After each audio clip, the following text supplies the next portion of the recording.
Welcome back to another episode of Heroes of the Storm. My name is Winback, and on today's episode, we're going to be jumping into the new Kerrigan, and, well, we're going to be playing her in the offlane, so that's the thing that's going to happen, but, as always, feel free to like, comment, and subscribe your heart out, and stick around to the conclusion of the video for the end of our two-sentence horror story from just moments ago.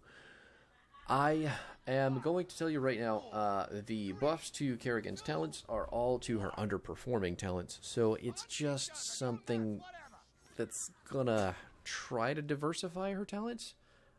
I don't know if that is necessarily going to make things better. Because if you're playing Kerrigan, if you're already good at Kerrigan, there's a build that works with her as it stands, and she's just kind of going to always be good at that. So, you know, at some point, the dev team has to diversify the talents instead of just slightly buffing the numbers in hopes for change.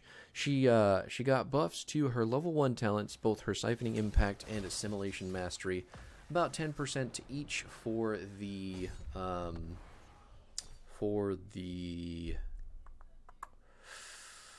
amount of shields that we're getting from each. So, Siphoning Impact, I think probably pretty decent if you're looking at taking Boundless Fury at 7. But since we're in the offlane here, specifically we're on, in No Man's Land on Battlefield of Eternity, we have got our Assimilation Mastery, which means every time that we pick up a globe, we're going to be getting shields for 54 per second while it's active, and our health and mana regen is going to increase by 150% while that shield is going. So, just auto-attacking stuff, keeping the shield up is important. Picking up globes is important. And since it's the offlane, Kerrigan's got some really strong clear as it is. She's currently bugged at the moment. Her Q is going to be dealing 50% bonus damage to minions and mercenaries baseline. So that talent at level 7 that got updated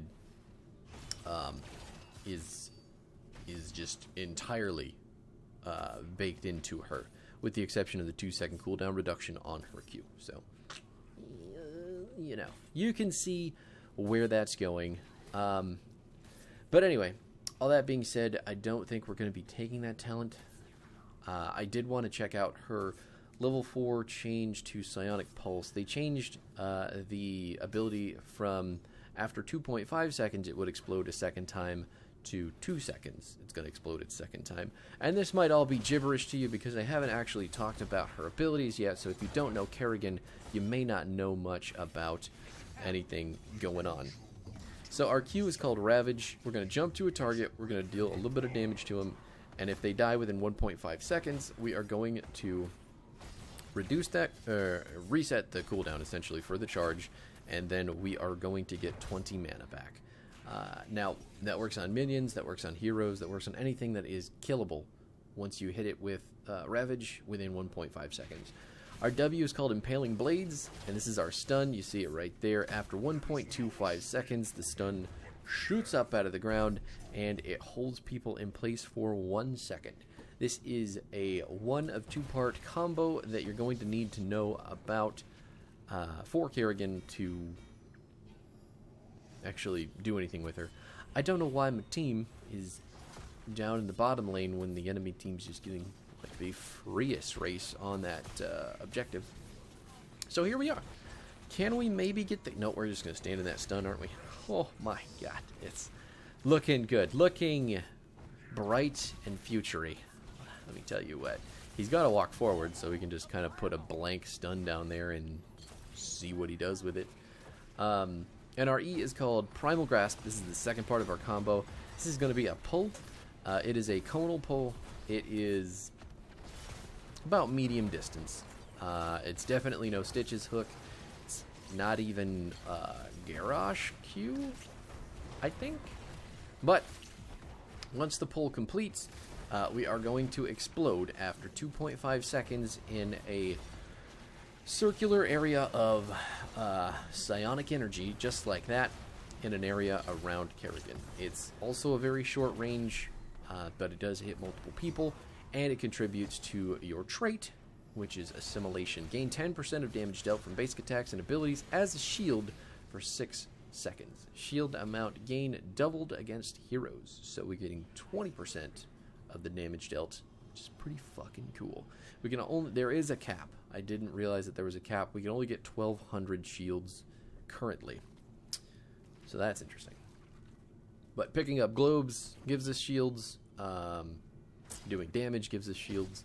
Everything we do is going to give us shields. It's just about maintaining the best possible utilization of the shields. So right now, Malthael's trading super easy into me.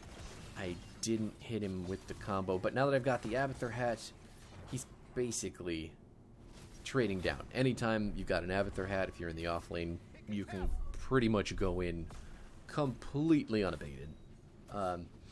But anyway, our ults we're going to pick up here today. I think Summon Ultralisk. No, wait. This might be a Maelstrom game, actually.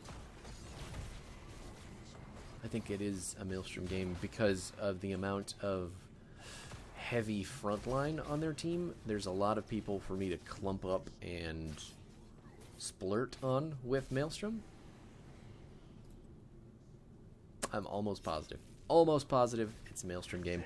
Maelstrom did get buffed. They reduced the mana cost down to 80, which is nice, make it more usable. And then they increased the range from 4 to 4.5. So the area of the ability is doing a lot. Now, this is 4 people grouped up here. Asmo is the easiest target for us to hit with our combo because he's big and large, just like Diablo, but with much less health at the moment. I guess Diablo's doing his best to try and peel. Can we actually get the kill? Perfect. Li Ming capitalizing on that combo. Abathur's still pinging the core for some reason.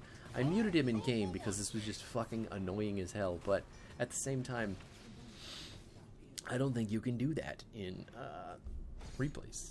No, there is no mute ping button, which is really upsetting. Anyway, he's got Mule going on the fort wall instead of the top keep right now. Not super sure why.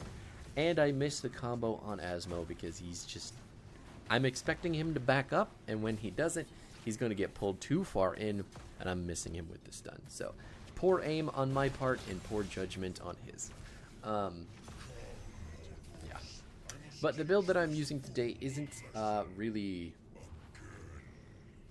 normal for this character either, so that may lead into some problems later on down the road. At level 1, like I said, we picked up Assimilation Mastery mainly because I like globes, I like getting health and mana back, I like being able to sustain myself. It's really helpful when you have to be this position as Kerrigan.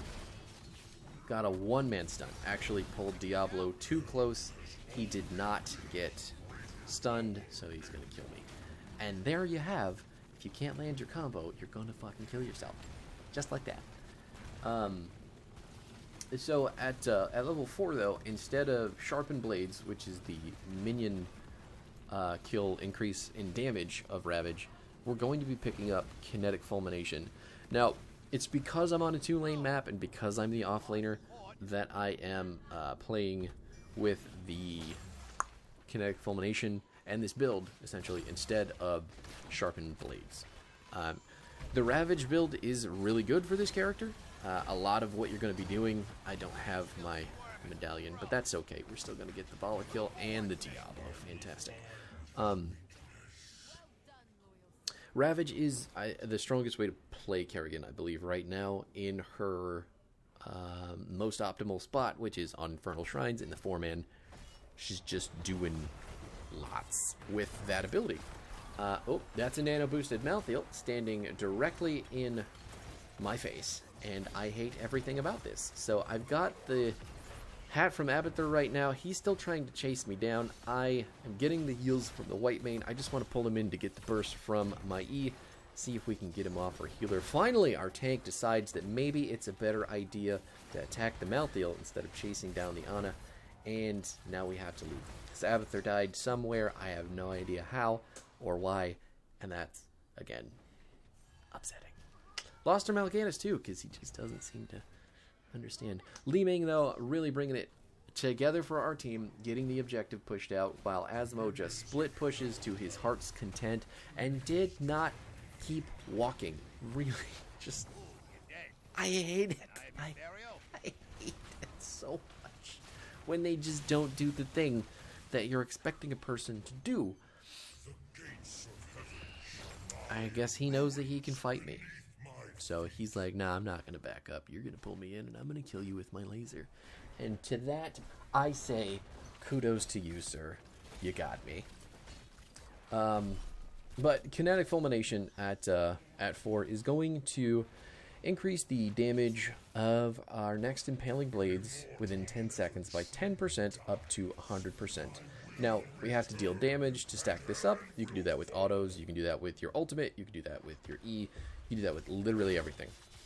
But since the ability is doing 264 damage, it's going to do double that at maximum kinetic fulmination on the W. So, basically it just means your combo, if you hit it, unlike me, you are going to do a shitload of damage on top of the stun.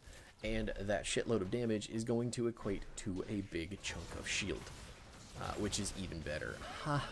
There we go. Finally got one on the running Anna. Now we're just going to keep jumping in. We're going to run the enemy team down. Hopefully they don't get away here, because it just popped my ultimate on them. And we're going to get a 2-man stun on both the Vala and the Malthael, and that feels good, man. All 3 dead. Resulting from that engage, you're welcome, team. Thank you, Li Ming, for throwing your balls. Now, at level 7, we do have Bladed Momentum. I more or less am just testing the ability in conjunction with the Kinetic Fulmination. But at the same time, I don't know if this is really a good talent. Bladed Momentum only gives you 0.6 seconds back on your basic abilities. Yeah, that's all 3 of them. Whereas typically you're wanting Boundless Fury because you can get a free jump to targets that are heroes. So if there's 5 heroes, you get 5 free jumps, and then you start eating into your 2 charges of Ravage once you're out of free jumps. So you can see if you hit 5 people, you get a huge fucking shield, and then you can use your regular Qs to jump down on people that you really want to kill. It's good. It's very good. Stunned in the middle of his sleep channel, but it's Mal'Ganis, so can't really stop him from doing anything with it. I'm still looking for kind of the opportunistic engage here, trying to get people clumped up, but it's not happening. So let's rip our Maelstrom on top of the nano-boosted Malthael, see if we can kill him and Diablo. Get out of the apocalypse. He's still trying to kill our Whitemane, and I am not going to have any of that. Well, maybe I actually am. Let's see if we can get... What? Oh no, no, no. Please, no. Okay, she's got to round the corner. We're going to make some distance on her. Nailed it. Perfect. Asmo is still pushing bottom. Just AFK. Got the demonic invasion. It occurs to this guy that, hey, maybe I can just end the game with building damage with my ultimate. But something tells me his team isn't happy about that. We are getting lots of free immortal damage currently. I hate this. I hate this playstyle. And I know, like, to be a good player, you have to be able to counteract it. But it's so fucking annoying.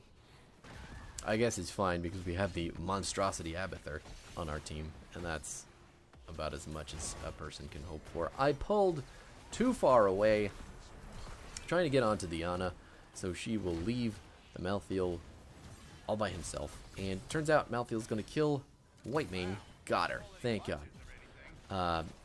Kerrigan's auto attack range is pretty legitimate. And if I didn't have the Abathur hat as well, I'd probably be fucked. I think I'm going to die here. He actually lived. He died to mines. Oh my God. Whoever thought I'd be happy for an Abathur mine? He's still pinging the core. I hate it. I hate quick match so much. Bladed Momentum though, I'm really like not feeling it. Not feeling it at all. I think Boundless Fury is still 100% the way to go. Don't pick this talent. Even though it sounds cool, it kind of sucks. Maelstrom did pick it up at 10, and then Chrysalis we picked up at 13 to have ourselves an ice block. While we are in the cocoon, Kerrigan is going to heal 5% of her max health per second. 5 seconds, huh? So we get 25% of our health back. I am back up now. He's got a monstrosity coming in to deal with the catapults too, so I guess I don't need to be too worried. Oh, look, there's an Asmo still pushing in the top lane while the objective is going. Can we finally kill him in the 1 versus 1 or just miss all of our shit? Are we going to be able to get away? Ha! No laser for you. Really, I'm just finishing the push. Hopefully, we make enough space for Abathur to mule this. Nice. Nice. Okay. And he dies. Megan, Mal'Ganis, and White Mane are going to kill him on the top side of the map while I clear the wave. Fantastic. Hopefully, that building is just going to heal up with the mule, and we'll be able to make some headway on the opposite side of the map. At 16, I did pick up Painful Spikes. I know this is probably the least picked talent at this tier, but Painful Spikes is going to deal 148 damage the next 6 times Kerrigan damages a person hit by her W. That, coupled with the Kinetic Fulmination at level 4, if we're hitting it with a full double damage W, should just stack us a shitload of shields. That on top of Maelstrom, which is going to proc that damage real quick, is just a lot of damage, a lot of shielding, a lot of really strong ability for us to just run in at the enemy team. There's the Maelstrom, got her with the pull, trying to, I just need to blink out because that was really spooky. The towers were dealing their additional 10% damage, and I did not want to die. Jumping in for the final hit on the Malthael 2. We've got 4 people dead. It's just an Asmodan. This is basically the end of the game, even though he's been trying his damnedest to kill all of our buildings with his demonic invasion. Fantastic stuff. Even with 15 seconds on Vala, there's no way she kills. I don't know why Mal'Ganis is hitting minions. Never mind, he was rooted out there. Couldn't actually get into range to auto. There's a monstrosity on the core too. This was such a weird fucking game. But I took Psionic Shift to 20 because I thought the fucking Abathur exploded.